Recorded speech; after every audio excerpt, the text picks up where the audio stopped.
तो जनाब real estate market में ज़बरदस्त तेज़ी चल रही है और गुड़गांव में almost ready to move in projects की सप्लाई ख़त्म हो चुकी है। तो ऐसे में नए प्रोजेक्ट्स का लॉन्च होना तो लाजमी था। तो पिछले 1 डेढ़ साल में बहुत सारे नए प्रोजेक्ट्स लॉन्च हुए हैं। सभी डेवलपर्स ने अपने अलग अलग प्रोजेक्ट्स के लिए अलग अलग वादे किए हैं। तो ये जो वीडियो सीरीज है हमने शुरू की है यही चेक करने के लिए कि किस डेवलपर का कितना वादा था और कितना पक्का इरादा है। तो आज हम आए हैं सेक्टर 76 में। यहाँ पे वाइटलैंड के सेक्टर 76 के प्रोजेक्ट पे आए हैं। यहाँ पे इनके दो प्रोजेक्ट्स हैं, वाइटलैंड एस्पेन एंड वाइटलैंड ब्लिसविल। तो आज हम इन दोनों प्रोजेक्ट्स की रिपोर्ट कार्ड देखेंगे, प्रोग्रेस रिपोर्ट देखेंगे और चेक करेंगे कि कितना वादा था और कितना पक्का इरादा है। तो यही सीरीज, यही वीडियो का ऑब्जेक्टिव है। वीडियो में अंत तक बने रहिएगा so that you get to know everything about these two projects. और अगर आप चैनल पे नए हैं तो चैनल को सब्सक्राइब करना ना भूलिएगा और बेल बटन को पुश करना ना भूलिएगा ताकि हम नेक्स्ट वीडियो जब भी अपलोड करें वो आपके पास सबसे पहले आए। इसके अलावा रियल एस्टेट से जुड़ी हुई छोटी छोटी अपडेट्स जिनको हम वीडियोस में कवर नहीं कर सकते, उसके लिए हमने एक व्हाट्सएप चैनल बनाया है जिस पे न्यूज़ एनालिसिस और ये छोटी छोटी रिपोर्ट्स हम पोस्ट करते रहते हैं। आप उस व्हाट्सएप चैनल को भी सब्सक्राइब करना ना भूलिएगा, उसका भी डिस्क्रिप्शन में हम लिंक डाल देंगे। तो आइए आगे बढ़ते हैं और चेक करते हैं कि क्या ग्राउंड रियलिटी है, क्या प्रोग्रेस रिपोर्ट है वाइटलैंड के इन दो प्रोजेक्ट्स की। I am Naveen Tomar from quest for realty. Let's move faster without wasting any time. तो अभी कुछ ही देर पहले हमने वाइटलैंड एस्पेन की कंस्ट्रक्शन प्रोग्रेस देखी थी। अभी मैंने सोचा आपको एक रियल टाइम वे में कैसे क्या सिचुएशन होगी ब्लिसविल की वो दिखा देते हैं। तो मैं भी इसके मेन एंट्रेंस गेट पे हूँ, जो वाइटलैंड ब्लिसविल का मेन एंट्रेंस गेट होगा। तो एंट्रेंस गेट पे भी ऑलमोस्ट सारा काम कंप्लीट हो चुका है। ये बहुत सुंदर फाउंटेन एरिया है उन्होंने यहाँ पे बनाया हुआ है एंट्रेंस पे। पानी बहुत इंपॉर्टेंट एस्पेक्ट है हर माइथोलॉजी में, हर सिस्टम में, क्योंकि once you cross through the water it is believe that the negative energy washes away once you cross through the water body.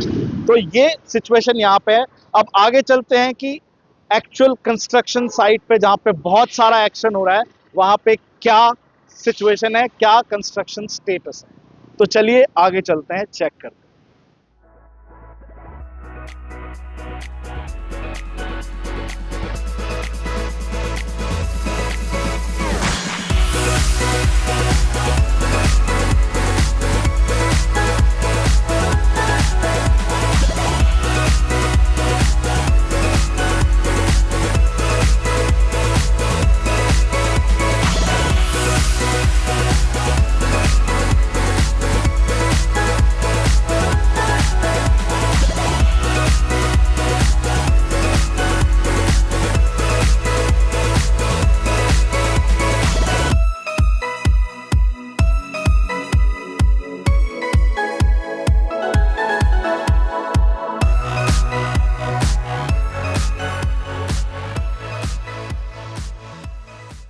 तो अभी हम एक्चुअल कंस्ट्रक्शन साइट पे आ गए हैं वाइटलैंड ब्लिसविल की। ये मेरे पीछे आप वाइटलैंड ब्लिसविल के अलग अलग ब्लॉक्स, पॉकेट्स देख रहे हो।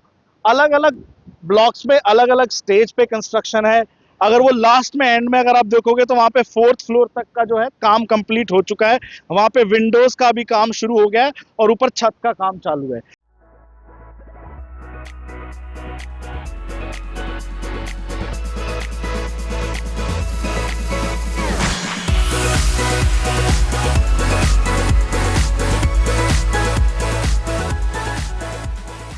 ये मेरे एग्जैक्टली पीछे जो है इसमें बेसमेंट का काम कंप्लीट हो गया है।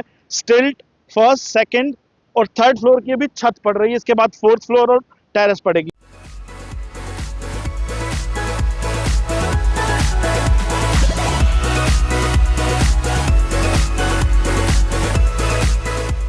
वहां पे अगर आप देखोगे उधर जहां पे ये क्रेन लगी हुई है तो वहां पे भी अगर आप देखोगे तो 4th फ्लोर तक का काम कंप्लीट हो गया है और 4th फ्लोर के बाद में उसकी छत का काम चल रहा है।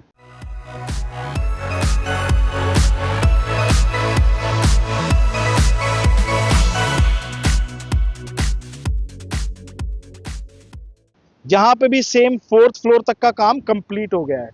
तो ये यहाँ तक का था। कुछ हम we will try to arrange for some aerial shots as well. तो यहाँ पे भी अगर हम देखें तो वादा और इरादा दोनों ही पक्के नज़र आ रहे हैं, और जो इन्वेस्टर्स हैं, जो एंड यूज़र्स हैं, सबके लिए बहुत अच्छी और गुड न्यूज़ है। मुझे लग रहा है कि ये जो काम है मैक्सिमम 1 साल में कंप्लीट हो जाएगा और पोजेशन के लिए रेडी हो जाएगा, जो मेरा एक्सपीरियंस कहता है, अनटिल अनलेस गवर्नमेंट की कोई स्पेशल गाइडलाइंस नहीं आ जाती हैं जिसकी वजह से कंस्ट्रक्शन डिले हो जाती है, एनजीटी का कुछ आ जाता है। बट आई थिंक 1 साल के अंदर काम कंप्लीट हो जाना चाहिए। तो हमने अभी व्हाइटलैंड ब्लिसविल की कंस्ट्रक्शन स्टेज देखी, प्रोग्रेस देखी। तो मेरे हिसाब से ये प्रोजेक्ट अगले 1 से 1.5 साल में कंप्लीट हो जाएगा। और अगर official statement as per RERA की बात करूं तो इसकी जो कंस्ट्रक्शन स्टार्टिंग डेट है वो थी जनवरी 2023, और जो इसकी कंप्लीशन डेट है वो है 2027 मिड। तो मुझे ये प्रोजेक्ट समय से पहले कंप्लीट होता हुआ ऑलरेडी नजर आ रहा है। तो इस केस में व्हाइटलैंड कॉरपोरेशन का वादा और इरादा दोनों ही पक्के नजर आ रहे हैं। तो मैं नवीन तोमर आपसे इजाजत लेना चाहूंगा, फिर मिलेंगे अगले वीडियो में, इस वीडियो के सेकंड पार्ट में। तो उससे पहले वीडियो पे कमेंट करना ना भूलिएगा कि आपको ये वीडियो कैसा लगा, क्योंकि उससे हमें बहुत मोटिवेशन मिलती है, और ताकि हम इस सीरीज को भी कंटिन्यू कर सकें, वही हमारे लिए एक तरीके से रेम्यूनरेशन है। उसके बाद में जो सेकंड चीज़ है कि आप सब्सक्राइब और शेयर करना ना भूलिएगा इस वीडियो को उन लोगों के साथ में जिनके लिए यूजफुल हो सकता है, एंड बेल बटन को प्रेस करे बिना जाइएगा नहीं। अब मैं आपसे इजाज़त लेता हूँ। थैंक यू, धन्यवाद।